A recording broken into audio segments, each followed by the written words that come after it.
కూడా మనము గోకుల్ పార్క్ని చాలా బాగా అభివృద్ధి చేయడం కూడా జరిగింది. అంటే ఒక కమ్యూనిటీ కోసమే కాదు, మొత్తం అన్ని వర్గాలని కూడా బాగా ఉండాలని అన్ని వార్డ్స్కి కూడా ప్రయారిటీ ఇస్తూ ఇప్పటివరకు కూడా ఎంతో బాగా చేసిన పదవికి ఈరోజు అవిశ్వాసం పెట్టి నన్ను దింపేయాలని కూటమి ప్రభుత్వము కంకణం కట్టుకుంది. అది ఎంతవరకు సమంజసమో పత్రికా మిత్రుల ద్వారా ప్రజలకి నేను విన్నవించుకుంటున్నాను. అంతేకాకుండా మా కుల పెద్దలైన పల్లా శ్రీనివాస్ గారు కానీ, అలాగే వంశీకృష్ణ శ్రీనివాస్ గారు కానీ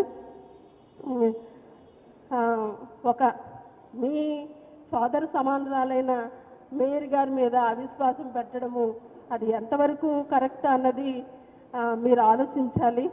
ఏదో కుట్రలు కుతంత్రాలు చేసి నన్ను దించేద్దామని ఎన్నో ప్రయత్నాలు చేస్తున్నారు. ఒకప్పుడు మీరే నాకు మేయర్గా అప్పుడు ఇచ్చినప్పుడు మీరు మేయర్ అవ్వలేదని వంశీకృష్ణ శ్రీనివాస్ గారు మా యాదవ్ని కంట కన్నీరు మంచిది కాదు, జరగబోయేది చూస్తారు అనుభవిస్తారు అని అన్నారు.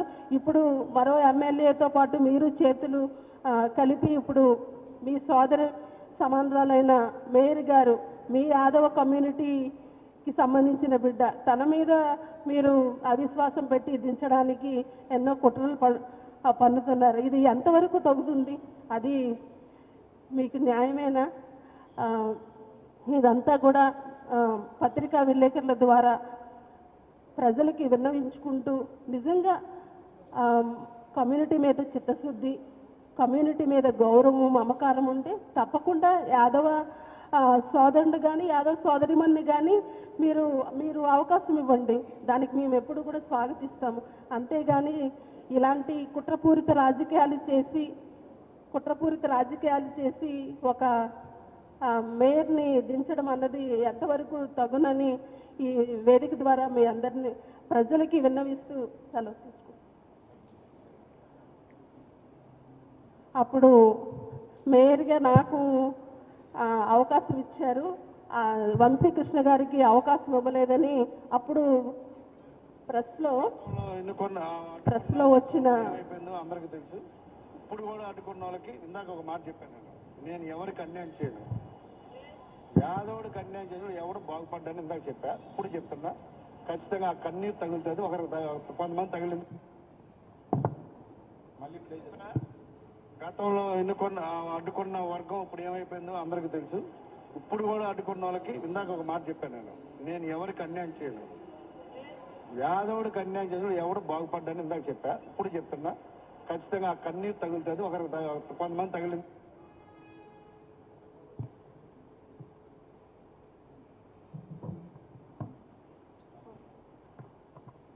ధర్మశ్రీ గారు.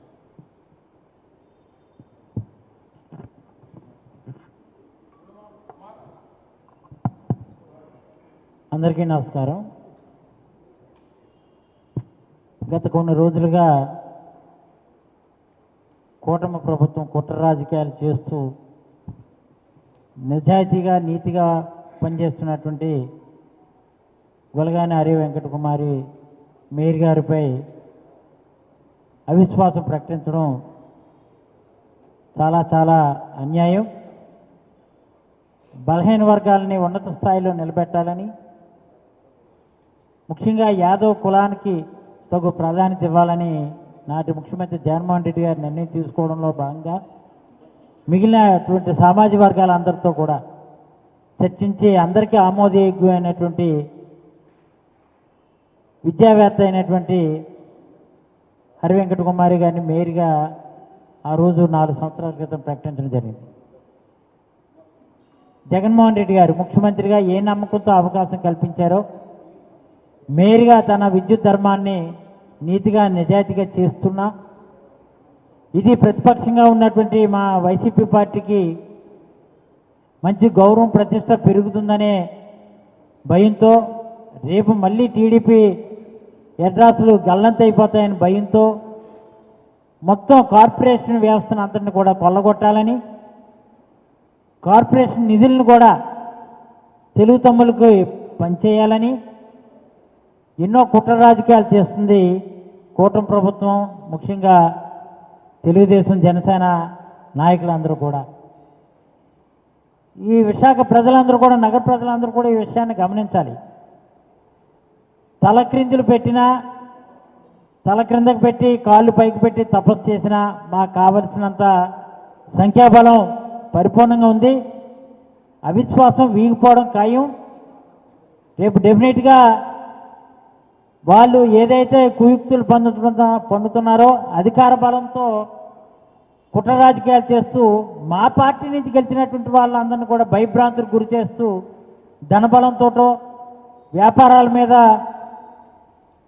ఏదో రకంగా జులం ప్రకటిస్తూ మీకు ఇల్లుకేమో లైసెన్స్ లేదని ఒక పక్క, షాప్కి లైసెన్స్ లేదని ఒక పక్క, అప్రూవల్ లేదని ఒక పక్క, 20 సంవత్సరాల క్రితం కట్టినటువంటి ఇల్లులు కూడా ఈరోజేమో మళ్ళీ బనాయించి పన్నులు వేస్తాను ఒక పక్క, వ్యాపారాలు సాగనివ్వను ఒక పక్క, భయభ్రాంతులు గురి చేస్తూ కొంతమందిని మభ్యపెట్టే కార్యక్రమం చేస్తూ 11 నుంచి 15 మంది వరకు కూడా డిప్యూటీ మేయర్లు మేమే ఇచ్చేస్తామని చెప్పడం, అలా ప్రలోభపెట్టి తీసుకెళ్ళడం, అది ఎంతవరకు సమంజసం నగర ప్రజలు కూడా గమనించాలి.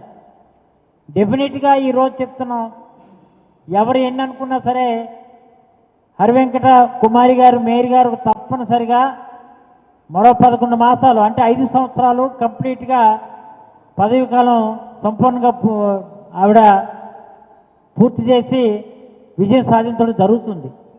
వీళ్ళు ఏంటంటే కావాలని చేస్తున్నటువంటి కార్యక్రమంలో భాగంగా మా పార్టీ అధ్యక్షులైనటువంటి అమర్నాథ్ కూడా ఇప్పుడే చెప్పడం జరిగింది.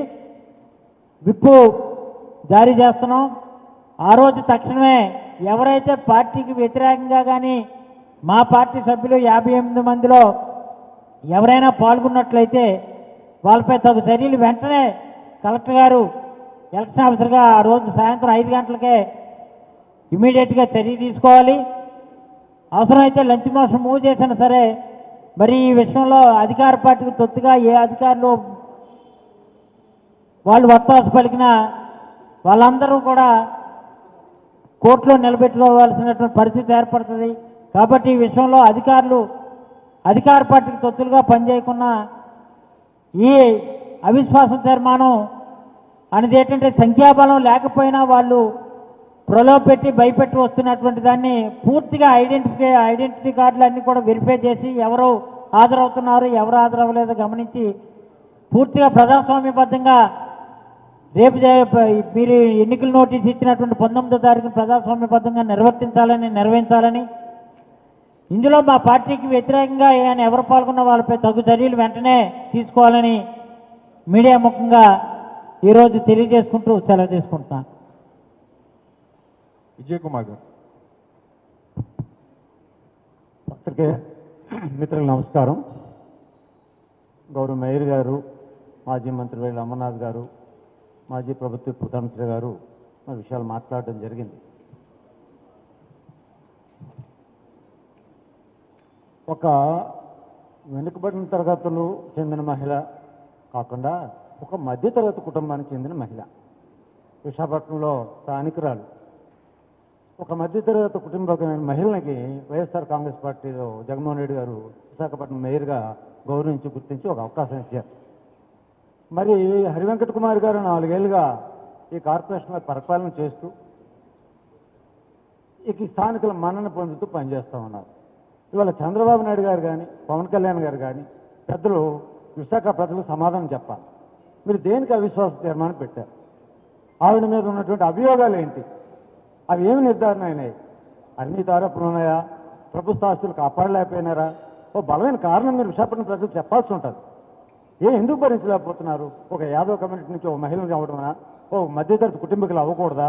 వాళ్ళు సుదీర్ఘంగా పరిపాలన నుండి కీర్తి ప్రతిష్టలు సంపాదించడానికి లేదా? ఈ విశాఖపట్నం ప్రజల మనోభావాలకు భిన్నంగా మీరు ఎందుకు ఈ కార్యక్రమం చేస్తున్నారో మీరు ప్రజలు చెప్పాల్సిన అవసరం ఉందని చెప్పి ఈ సందర్భంగా మనం చేస్తున్నాం. 4 ఏళ్ళు పరిపాలన చేసి 1 ఏడాది పాలన ఉంటుంటే ప్రజలతో మీలాగే ఎన్నికైనా ఆమె ప్రజాస్వామ్యవాదులు ఎవరైనా దీన్ని యాక్సెప్ట్ చేస్తారా? దీన్ని ఎవరైనా అభినందిస్తారా? ఎందుకు మీకు మీ ఎజెండా ఏంటి? విశాఖపట్నం పట్ల మీకున్న అభిప్రాయం ఏంటి? మీకు ఇంత మెజార్టీ ఇచ్చారే, మిమ్మల్ని ఎమ్మెల్యేలు ఎంపీలు ఇంతమందిని గెలిపించారే, మిమ్మల్ని మీరెందుకు ఈ స్థానిక సంస్థని మీ చేతిలో తీసుకొని మీరు ఏం ఆలోచించేస్తున్నారు? ఆవిడ ఏమైనా తప్పులు చేసిందా? ఏమైనా రుజువు అయినాయా? కోర్టు ఏమైనా ఆర్డర్ ఇచ్చిందా? ఇతరైనా కారణం చెప్పగలిగారా? కేవలం ఏదో తెలియని ఎజెండా మీలో పెట్టుకొని ఇటువంటి కార్యక్రమం చేశారు. కాబట్టి ఇది చాలా చంద్రబాబు నాయుడు గారు లాంటి ఒక సీనియర్ ముఖ్యమంత్రి దేశంలో, పవన్ కళ్యాణ్ గారు చాలా మరి మేము ఇతర పార్టీల్లో ఏమైనా తీసుకున్నామంటే వాళ్ళు పదవులు వదిలిసి రావాలి తప్ప నేను తీసుకోను అన్నారు. మరి మా కార్పొరేట్లు మీద జాయిన్ అవుతున్నారే, వాళ్ళ చేత రిజైన్ చేయించారా పవన్ కళ్యాణ్ గారు?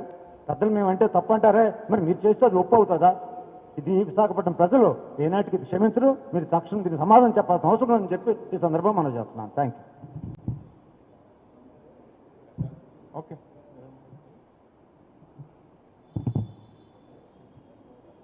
అందరికీ నమస్కారం. మరి గత వైఎస్ఆర్ కాంగ్రెస్ పార్టీ గత 4 సంవత్సరాల క్రితం స్థానిక సంస్థలు ఎన్నికలు జరిగిన తర్వాత విశాఖ నగరంలో వైఎస్ఆర్ కాంగ్రెస్ పార్టీకి ప్రజలందరూ కూడా మ్యాండేట్ ఇవ్వడం జరిగింది. మరి ఆ రోజు గౌరవనీయులు అప్పటి ముఖ్యమంత్రి శ్రీ జగన్మోహన్ రెడ్డి గారు బీసీ జనరల్ అయినప్పటికీ కూడా బీసీల్లో ఉన్నటువంటి విశాఖ జిల్లాలో అత్యధిక స్థాయిలో ఉన్నటువంటి యాదవులకి మరి ప్రముఖ స్థానం ఇవ్వాలని చెప్పేసి యాదవుల్లో ఉన్నటువంటి ఒక బీసీ మహిళ, మధ్యతరగతి మహిళ, యాదవ్ మహిళని తీసుకొచ్చి ఆయన ఈరోజు విశాఖ నగరానికి గౌరవ మేయర్గా ఆయన స్థానం కల్పించడం జరిగింది.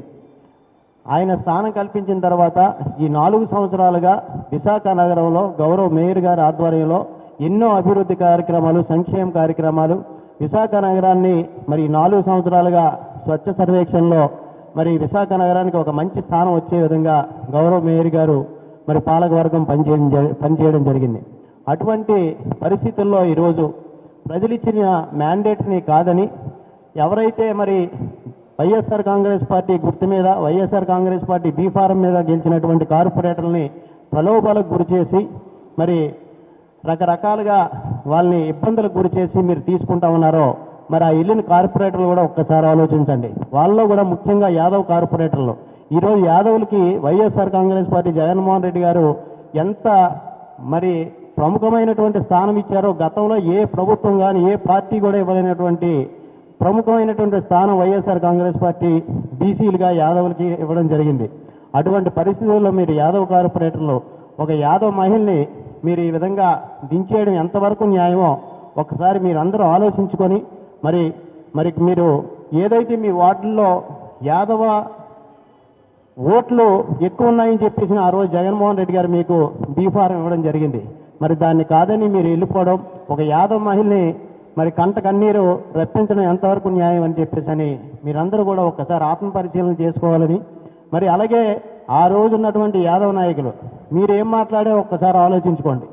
మరి యాదవులు అంటే మీరేనా? ఇక్కడ ఉన్నటువంటి హరివెంకట కుమారి గారు యాదవ్ కాదా? ఆ రోజు మీరు ఎన్నో మాటలు మాట్లాడారు కదా మీకు ఇవ్వలేనప్పటికీ. మరి ఈరోజు అటువంటి యాదవ్ మహిళని దించడానికి మీరే ప్రథమ స్థానం వహిస్తా ఉన్నారంటే మీరందరూ కూడా మరి మీరు ఆత్మపరిశీలన చేసుకొని ఇటువంటి ప్రయత్నాలని విరమించుకొని అయినప్పటికీ కూడా మేము దీన్ని ఎదుర్కోవడానికి సిద్ధంగా ఉన్నాం. రేపు 19వ తారీఖు జరిగినటువంటి అవిశ్వాస తీర్మానానికి మరి వీగిపోయి మీరు ప్రజల్లో మీ తాలూకా పతనానికి ఇదే నాందని చెప్పేసి తెలియజేసుకుంటున్నాను.